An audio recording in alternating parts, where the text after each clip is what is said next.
ضرورت نہیں ہے کہ مجمع زیادہ ہوں، چونکہ محتاج نہیں ہے ذکر بنتا۔ جتنے بیٹھے کافی ہیں، سارے درود پڑھتے ہوئے ان سامنے تشریف لائیں۔ اللہم صل علی محمد وآل محمد۔ یکجا ہو جائیں تاکہ ایک مجلس کا ماحول بن جائے۔ صلوات پڑھیے محمد وآل محمد۔ صل علی محمد وآل محمد۔ میں نے آپ کے سامنے اللہ کی بابرکت کتاب، لا ریب کتاب، بے عیب کتاب، مریم کتاب، ایسی کتاب کہ جس میں شک و شبہ کی کوئی گنجائش ہی نہیں۔ مجلس کا موضوع ہم نہیں بنانا۔ جس سال نازل ہوئی اس سال جیسا کوئی سال نہیں، جس مہینے نازل ہوئی اس مہینے جیسا کوئی مہینہ نہیں، اور جس رات نازل ہوئی اس رات کی فضیلت جیسی کسی رات کی فضیلت نہیں۔ اسی قرآن مقدس میں، اسی قرآن مقدس کے بارے میں فرمایا لیلۃ القدر خیر من الف شہر، اس ایک رات کی عبادت 183 سال کی عبادت سے افضل۔ اور جس نبی پہ نازل ہوئی اس نبی جیسا کوئی نبی نہیں۔ اس سے عظمت والی بات تو یہ ہے کہ جس گھرانے میں نازل ہوئی کائنات میں اس کی مثل و مثال ہی نہیں۔ سورۃ بنی اسرائیل 15واں پارہ پہلی ہے کہ میں نے ایک ٹکڑا آپ کے سامنے تلاوت کیا جس میں اللہ نے معراج مصطفیٰ بتائی ہے۔ پاک ہے وہ ذات جو اپنے عبد کو لے گیا۔ توجہ کیجیے گا، معراج مصطفیٰ کی ہے، میں نے پڑھنا مرتضیٰ ہے۔ دیکھتے ہیں کہ کتنے سننے والے ہیں، کتنی سماعتیں بیدار ہیں۔ شکر ادا کیا کر کہ اللہ نے تمہیں بن مانگے علی جیسا امام عطا کیا، جس کا ذکر کرنا بھی عبادت، ذکر علی عبادت، علی کی طرف دیکھنا بھی عبادت، علی کا ذکر سننا بھی عبادت، سنانا بھی عبادت، لکھنا بھی عبادت، لکھوانا بھی عبادت۔ رسول خدا فرماتے ہیں اگر علی کا ذکر کانوں سے سنو تو کانوں کے گناہ معاف ہوتے ہیں، اگر علی کا ذکر آنکھوں سے دیکھ کے پڑھا تو آنکھوں کے گناہ معاف ہوتے ہیں، اگر آپ نے علی کا ذکر زبان سے بلند کیا تو زبان کے گناہ معاف ہوتے ہیں۔ یعنی ہر وہ آغاز جہاں جہاں پہ علی ابن ابی طالب کا ذکر آیا اس آغاز سے ہوا گناہ خدا علی ابن ابی طالب۔ میں کہا کرتا ہوں بندگان خدا، اگر کوئی بندہ اپنی اولاد کو مربحاں زمینیں دے جائے، بینک بیلنس، کوٹھیاں، محل، کاریں دے جائے، لیکن اپنی اولاد کو ولایت علی نہ دے، اس نے اولاد کو دیا ہی کچھ نہیں۔ اگر اولاد کو مربحاں زمینیں نہ دے، بینک بیلنس نہ دے، کوٹھیاں محل کاریں نہ دے، کچھ بھی نہ دے، اولاد کو پروان چڑھاتے ہوئے ان کی جولیوں میں ولایت علی دے، اس جیسی اولاد امیری کوئی نہیں۔ علی ابن ابی طالب، ولایت علی، بچوں کی پرورش کے بعد ان کی جولیوں میں ڈال کے جاؤ۔ علی ابن ابی طالب، اللہ نے ایسا امام عطا کیا، ایسا امام عطا کیا کہ اللہ نے علی ابن ابی طالب کے ذریعے 11 اور معصوم عطا فرمایا۔ علی ابن ابی طالب، اللہ نے کہا سبحان الذی اسری بعبدہ، پاک ہے وہ ذات جو اپنے بندے کو لے گئے، کوئی شک نہیں۔ اچھا جناب مصطفیٰ کی معراج کے بارے میں، معراج جسمانی یا روحانی؟ آل بیت کے ماننے والے کہتے ہیں کہ معراج جسمانی تھی، روحانی نہیں۔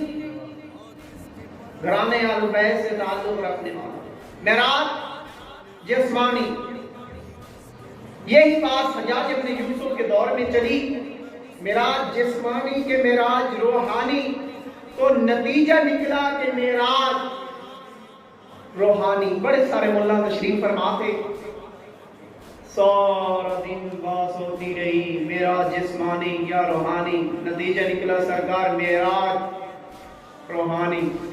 وقت نماز قریب تھا،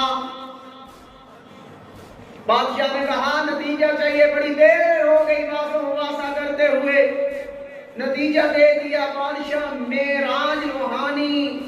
نتیجہ نکلنا ہی تھا، وقت نماز کا، نماز شروع ہونے لگی، بلول نے نتیجہ سنا، آ گیا وہ جو مشکل کشا کو مانتا تھا،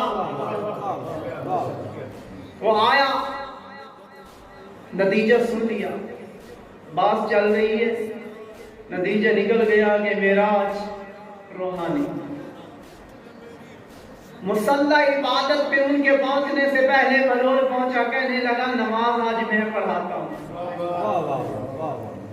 ہاں ہماری ہر پاسے کو فاجر کے پیچھے ہو جاتی ہے، کوئی بات نہیں، علی سے محبت رکھتا ہے، پڑھا۔ بہلول نے سورۃ فاتحہ کے بعد سورہ بنی اسرائیل چھوڑی، سبحان الذی اسری بعبدہ کی جگہ پہ بہلول نے سورۃ فاتحہ کے بعد بے عبدہ کی جگہ پہ بے عبدہ پڑھا، پھر رویا۔ نماز ہو رہی ہے، پڑھے سبحان الذی اسری، پھر رویا، قیمتی نقطہ آپ کو دے رہا ہوں، پھر رویا، کیونکہ ان کا عقیدہ تھا معراج روحانی ہے، ہم کہتے تھے نا معراج جسمانی ہے، سمجھانا تھا۔ بلول نے پڑھا سبحان الذی اسری، پھر رویا، پاک ہے وہ ذات جو روح لے گئی۔ پیچھے مولا تشریف فرما تھے، بڑے بڑے حافظ تھے، انہوں نے کہا جو ہی پڑھا غلط تو کہنے لگے سبحان الذی اسری بعبدہ، لقمہ دیا بلول غلط پڑھ رہے ہو، لقمہ دیا متوجہ کیا، بلول نے پھر پڑھا سبحان الذی اسری، پھر رویا، انہوں نے پھر لقمہ دیا، بلول پڑھتا رہا سبحان الذی اسری، پھر رویا، وہ لقمہ دیتے سبحان الذی اسری بعبدہ، بلول تم غلط پڑھ رہے ہو، یہاں پہ عبد کا لفظ استعمال ہوا ہے، روح کا لفظ استعمال نہیں ہوا، کہاں سے کہاں کی بات لے آئے ہو؟ بلول کہہ رہا تھا سبحان الذی اسری، پھر رویا، کہنے لگے نا، پیچھے سے کہنے لگے نا سبحان الذی اسری بعبدہ۔ اب جب 3 بار تکرار ہو چکا، بلول کہتا تھا پھر رویا، وہ کہتے تھے بعبدہ، اب نتیجہ بلول نے منہ پھیر کے پیچھے کیا، بلول نے رخ موڑ کے کہنے لگا اور لوگوں اگر تم کہتے ہو معراج روحانی ہے، میں روح پر تو وہ نہیں مانتے، ہم عبد کہتے ہیں وہ نہیں مانتے، بتاؤ پڑھوں تو پڑھوں کیا؟ نہ عبد مانتے ہو نہ روح مانتے ہو، تمہارا عقیدہ روحانی ہے تو وہی تو پڑھ لو۔ منوایا عبد تب ہوتا ہے جب جسم اور روح ہوں، اکیلی روح سے کام نہیں چلتا، نہیں عبد بنتا اکیلی روح سے۔ اللہ نے قرآن میں بھی عبد استعمال کیا، میں اپنے عبد کو لے گیا، نہیں کہا کہ میں روح لے گیا، خواب میں نہیں۔ اچھا ایک رات میں ہزاروں سال کا فاصلہ کیسے طے کر لیا؟ خواب میں تو ماننے والی بات ہے، ایک رات میں ہزاروں سال کا فاصلہ طے ہوا، رسول کہتے ہیں میں نے ہزاروں سال کا فاصلہ طے کیا ایک رات میں۔ یقین کر جائیں ہزاروں سال کا فاصلہ طے ہوا، اور اس میں کوئی شک نہیں سچ میں ہوا، لیکن ان کی عقول چھوٹی تھی، انہیں سمجھ نہیں آیا۔ کہا اتنے کم وقت میں اتنا بڑا فاصلہ۔ میں مثال پیش کرتا ہوں محترم، میں کہتا ہوں اگر کوئی بندہ آپ میں سے جو بیٹھے ہیں کوئی دعویٰ کر دے میں سائیوال سے کراچی تک 4 گھنٹے میں گیا بھی تھی واپس بھی آیا، کوئی نہیں مانے گا، یہ پاگل ہو گئے، 4 گھنٹے میں بڑے کراچی سے ہو کے سائیوال بندہ پہنچتا ہے، ہر بندہ اعتراض کرے گا۔ اگر حکومت دعویٰ کرے یہی کہ اس بندے کو ہم 4 گھنٹے میں کراچی لے بھی گئے لے بھی آئے، ہر بندہ تسلیم کرے گا، کیوں؟ حکومت کے پاس ذرائع ایسے ہیں۔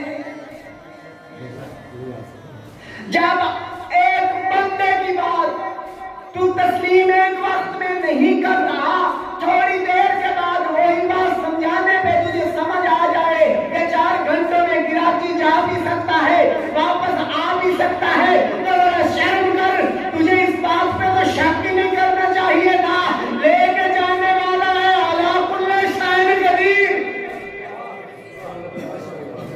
اس کی قدرت میں تو شک ہی نہیں ہے، علی کل شیء قدیر لے گیا۔ اور بھئی جانا اور بات ہے، لے کے جانا اور بات ہے، گیا نہیں لے گیا، مرضی سے نہیں گیا، اللہ نے بلایا۔ رسول خدا نے جب پہنچے نا اپنی منزل مقصود پہ،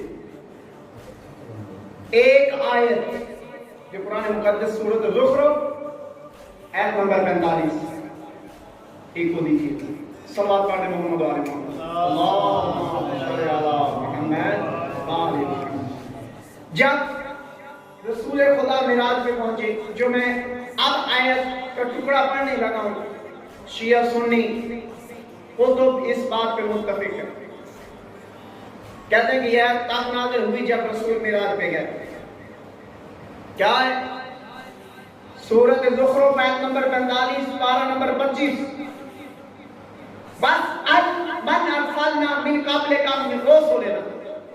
میں حوالے دے دوں کچھ کتب کے، شیعہ سنی تفسیر عمدۃ البیان میں موجود ہے، کوكب دری میں موجود ہے، نعیم الابرار میں موجود ہے، تفسیر کوثر میں موجود ہے، مزید دیگر کتب اگر چاہیے ہوں تو میں حوالے دینے کے لیے تیار ہوں۔ مفسرین نے اس بات کو تسلیم کیا ہے یہ تب نازل ہوئی جب مصطفیٰ معراج پہ تھا۔ بس من ارسلنا من قبلک من رسلنا، ان نبیوں سے سوال کر ہم نے تمہیں نبوت کس شان پہ دی؟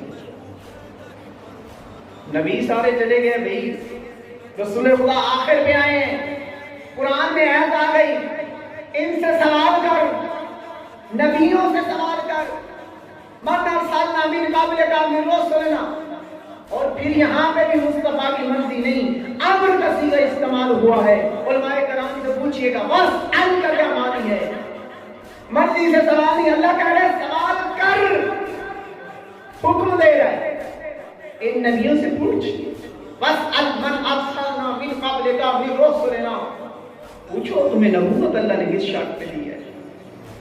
قیمتی جملہ آپ کے حوالوں میں، آپ کے ذہنوں میں، سماعتوں کو بلند کیجئے گا، کھولیے گا، اپنی معرفت کو بلند کریے گا اور اس جملے کو لیجئے گا، بس من ارسلنا من قبلک من رسلنا۔ اللہ نے قرآن میں آیت نازل کی، رسول خدا نے پوچھا یا ایھا النبی لما بعثتم، نبیوں بتاؤ اللہ نے تمہیں نبوت کیوں عطا کی؟ اب صاحب قطب لکھتے ہیں کہ جب رسول خدا معراج پہ پہنچے اللہ نے اس آیت کو نازل فرمایا، بس من ارسلنا من قبلک من رسلنا، تو ان سے سوال کر اللہ نے تمہیں نبوت کیوں عطا کی؟ رسول خدا نے کہا یا ایھا النبی لما بعثتم، نبی نبیوں بتاؤ اللہ نے تمہیں نبوت کیوں عطا کی؟ تو 1.25 لاکھ نبی کہنے لگے، جناب مصطفیٰ کو 1.25 لاکھ نبی کہنے لگے اللہ نے ہمیں 3 شرطوں میں نبوت عطا کی۔ پہلی شرط تھی اشہد ان لا الہ الا اللہ وحدہ لا شریک لہ، لیکن ابھی تک نبوت نہیں ملی، توحید کی گواہی ہو گئی۔ کہنے لگے پھر ہم نے کہا اشہد ان محمدا عبدہ ورسولہ، ابھی تک نبوت نہیں ملی۔ صاحب کتب لکھتے ہیں ابھی تک نبوت نہیں ملی، 2 گواہیاں ہو گئی، نبوت نہیں ملی۔ اب 1.25 لاکھ نبیوں نے یکجا ہو کے کہا، ہم نے تیسری گواہی دی واشهد ان امیر المومنین و امام المتقین، ہم نے علی کی ولایت کی گواہی دی، اللہ نے ہمیں نبوت عطا کی۔ میں کہتا ہوں بڑی کائنات کے منو جو نور حیدر رکھتے ہو، اگر نبیوں کو ولایت علی کے بغیر نبوت نہ ملے تمہیں جنت کیسے؟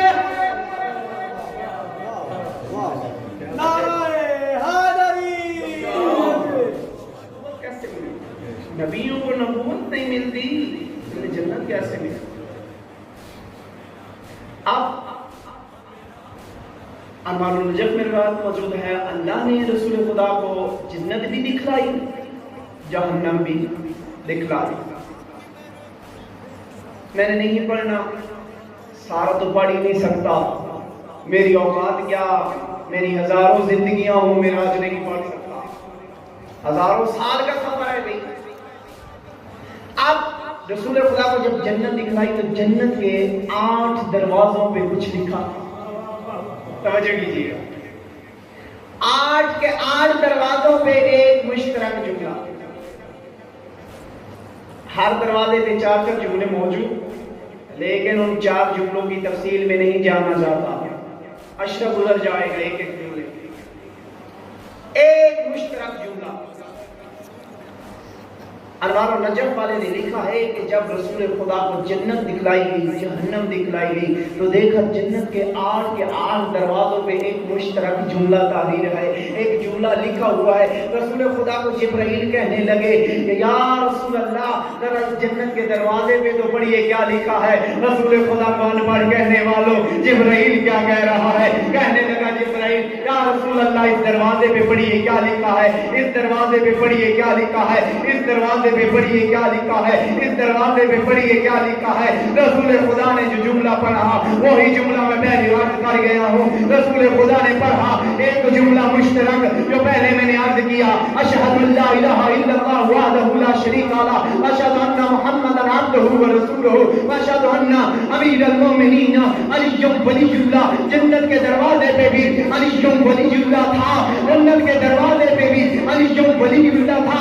ایک روایت ہے کہ جنت کے دروازے پہ لگی ہے ایک گھنٹی، جب بھی کوئی جنت میں ہوتا ہے داخل وہ گھنٹی بجتی ہے اور اس سے آواز پیدا ہوتی ہے یا علی، اس گھنٹی سے آواز پیدا ہوتی ہے یا علی۔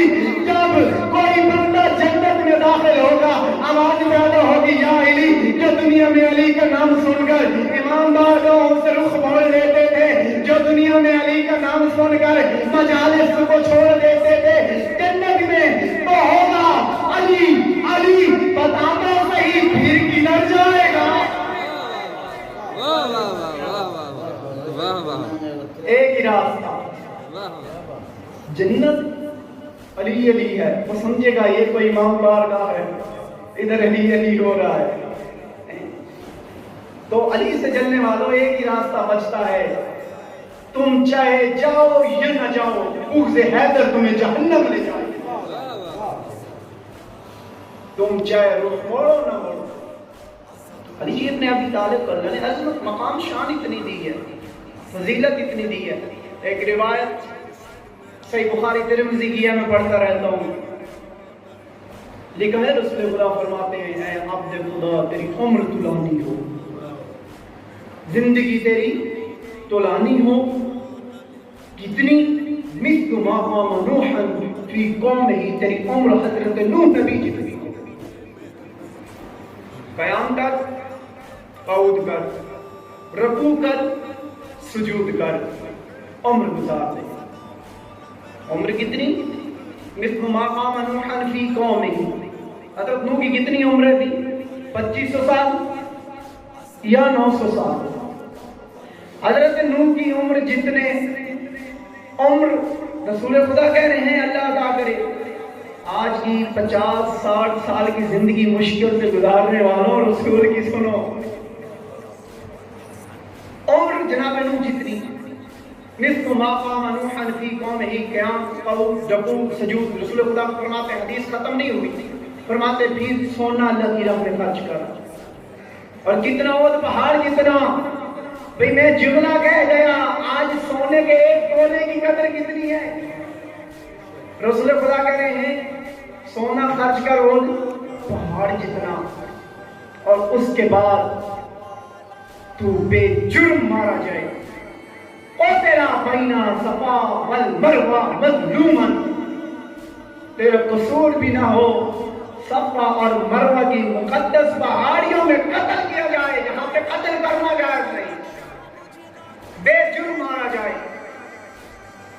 اتنی عزت ملی، عمر طولانی نصف ما قام نوحا فی قومہ، اور رسول خدا فرماتے سونا اللہ کی راہ میں خرچ کر، قیام کر، قعود کر، رکوع کر، سجود کر، رسول خدا فرماتے اس کے بعد قتل ہو گیا، بے جرم ہو گیا صفا اور مروہ کی مقدس پہاڑیوں کے درمیان۔ اب رسول خدا فرماتے ہیں جب تو بے جرم قتل ہوا، اب تجھ کو اٹھائیں، تیری قبر بنائیں کعبہ کے اتنی نزدیک، تیری قبر کو کعبے کا غلاف مس ہو رہا ہو، تیری قبر کو کعبے کا غلاف مس ہو رہا ہو۔ علی بادشاہ بھی سامنے بیٹھے تھے، رسول خدا نے فرمایا لم یشم ریح الجنہ ولم یدخلها، کیا اتنی عزتیں رکھتا ہے، اتنی وزیرتیں رکھتا ہے، یا علی اگر دنیا میں تجھے پھونکتا تھا جنت تو کیا خوشبو بھی نہیں ہو۔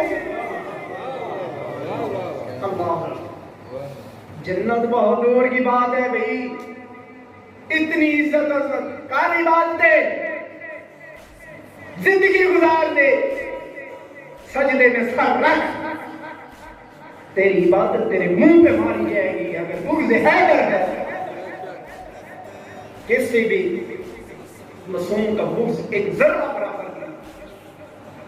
علی ابن ابی طالب کو اللہ نے شان اتنی دی ہے، پہچانا نہیں لوگوں نے، معرفت نہیں دی علی ابن ابی طالب کی۔ سعد العلماء قبلہ بابا یاد شاہ صاحب فرماتے ہوتے تھے اے عبد خدا تیری زندگی طولانی ہو، اولاد فرما بردار نہ ہو، بیوی مدی نہ ہو، اور فرماتے تھے تیرے دل میں ولایت علی نہ ہو، کاش تو پیدا ہی نہ ہوتا۔